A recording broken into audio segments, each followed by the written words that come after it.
Sa panahon ngayon, mahihirapan ka talaga na makakakita ng taong mamahalin ka, ng taong magmamahal sa'yo ng totoo.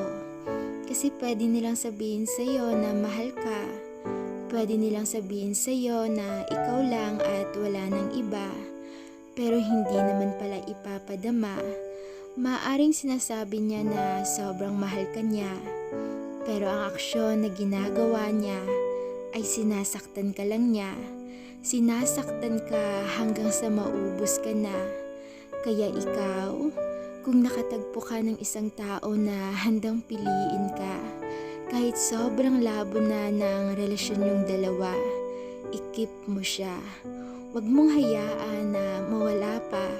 Kasi sa panahon ngayon, real talk lang, bihira ka na lang makakakita ng mga taong ganyan na kayang panindigan ang salitang ikaw lang. Kaya naman deserve ng mga taong yan na ingatan. Kaya